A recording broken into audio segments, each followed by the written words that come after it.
watching the clip, let's come back to the discussion, regular discussion session. तो quadratic equation का ये हमारा approx 10th या 11th session है।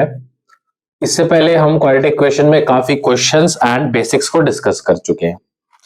ठीक है, अब इफ द इक्वेशन, ये वाला question I have told you कि आपको खुद से करना है। The concept I have already given you. ठीक है, इसके बाद हम डिस्कस कर रहे थे लास्ट क्लास में द पॉइंट नंबर 5, जहां मैंने थोड़ी बहुत चीजें आपको बताई थी। लाइक जैसे if one of the root of the equation is 1, तो मैंने जैसे बताया था कि अल्फा प्लस बीटा अगर आप लिखते हो माइनस बी बाय ए, एक को 1 लिखोगे अल्फा बीटा में, फिर एक को फिर 1 करोगे ऐसा। या फिर एक चीज और बताई थी सोचने के हिसाब से कि a x square plus b x plus C equal to 0 में मैं अगर एक्स पुट कर दूं एक्स को 1, क्योंकि एक रूट 1 होने का मतलब यही है कि एक्स को 1 पुट किया जा सकता है, मतलब a प्लस बी प्लस सी की वैल्यू 0 हो जाएगी। ठीक है, तो ये चीजें डिस्कस करी थी। इसमें जो होल्ड अप की चीज है, मतलब लास्ट क्लास में तो बस मैं एक पॉइंट ऑफ व्यू के हिसाब से बताया था, बट जो होल्ड अप की चीज है वो ये है कि आप इस पॉइंट को ध्यान में रखो और ऐसी अप्रोच जहां मैंने x को 1 पुट किया है इस बात को ध्यान में रखो। ठीक है, so sum of coefficient equal to 0, ये बात समझ चुके हैं कि a plus B plus C equal to 0, 1 root is 1, sum of coefficient equal to 0। ऐसा चट्टा मारने की जरूरत नहीं है, बट एक बार कर लिया ध्यान में ये चीज रह जाएगी तो डायरेक्ट यूज करी जा सकती है, नहीं तो एग्जामिनेशन में भी ऑन द स्पॉट इस एनालिसिस को फटाफट सोच के क्वेश्चन को सॉल्व किया जा सकता है।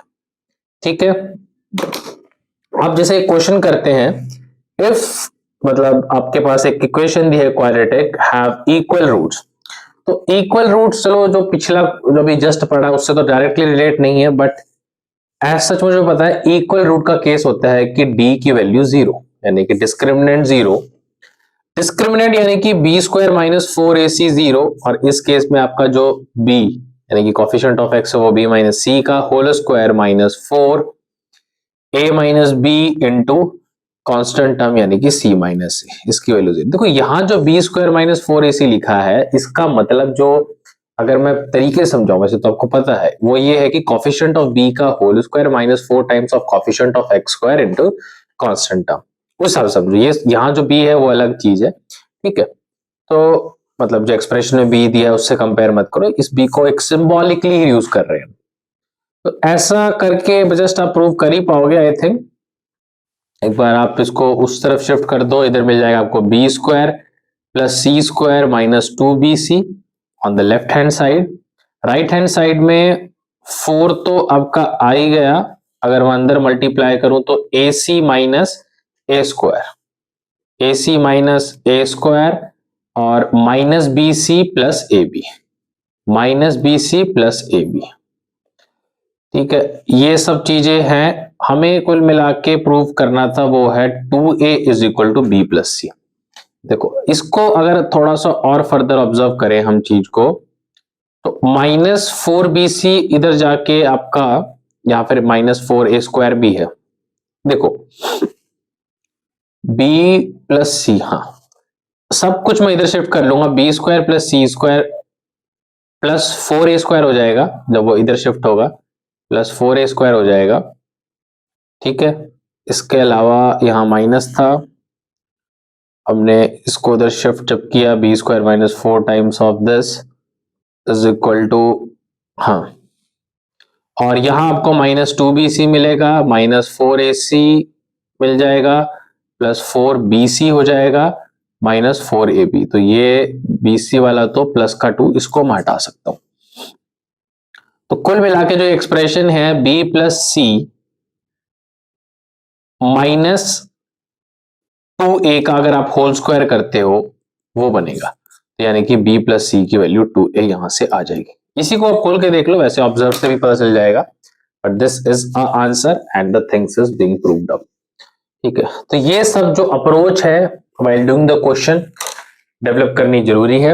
ये आपका टेक्स्ट के फॉर्म में सॉल्यूशन लिखा हुआ है, जिसको आप रेफर कर सकते हो अकॉर्डिंग टू योर थिंग। ठीक है, अब आगे बढ़ते हैं। ये क्वेश्चन हो गया है। एंड चलो पॉइंट नंबर 6 है, if one of the root is reciprocal of other. अगर ऐसा दिया गया है तो जैसे सपोज सम ऑफ रूट की बात करो तो सम ऑफ रूट यानी कि अल्फा इंटू बीटा एक रेसिप्रोकल है यानी कि बीटा 1/अल्फा है, तो प्रोडक्ट की वैल्यू 1 आने का मतलब ये है, और इसी को हम c/a बोलते हैं यानी कि constant term by coefficient of x square. तो c इक्वल टू a आ गया, यानी कि मेरी क्वाड्रेटिक इक्वेशन कुछ ऐसे टर्न अप हो जाएगी। तो जैसे अब यहाँ इसको भी अगेन मैं रट्टा मारने के हिसाब से नहीं कहूंगा। जैसे यहाँ देखो सपोज आपको कुछ नहीं पता, ऑन द स्पॉट क्वेश्चन आया, हैव रेसिप्रोकल रूट में क्या करते आप, जैसे एक तो आप ऐसा कर सकते थे कि एक बार अल्फा पुट कर देते, एक बार 1/अल्फा, तो दो इक्वेशन बनती, कैंसिलेशन वगैरह लगा लोगों के आप अल्फा को एलिमिनेट करके ए की वैल्यू निकाल सकते थे। एक अभी जस्ट अप्रोच देखी जिसमें हमें ये देखने को मिला कि ये दोनों कोफिशिएंट सेम होते हैं, ठीक है।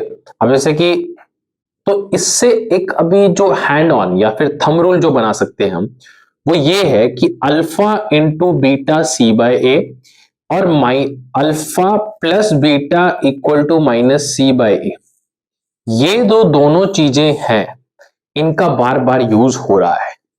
जैसे यहां पर भी अगर मैं देखूं, सपोज कुछ नहीं पता तो मुझे इतना यहां लिख के दिया है कि रूट रेसिप्रोकल है, तो इसका यूज करने से मुझे पता जाएगा लेफ्ट हैंड साइड तो 1 हो जाएगी, प्रोडक्ट यानी कि 1, या फिर सीधा ही बोलो रूट रेसिप्रोकल देने का मतलब ये है कि रूट्स का प्रोडक्ट 1, तो c by this c equal to a यानी coefficient of X square is equal to constant term, और यहां पर भी अगर मैं ये इक्वेट करूं तो I will get 2a - 2 equal to a, तो a इक्वल टू 2, समझ रहे हो, तो a की वैल्यू 2 आ जाएगी।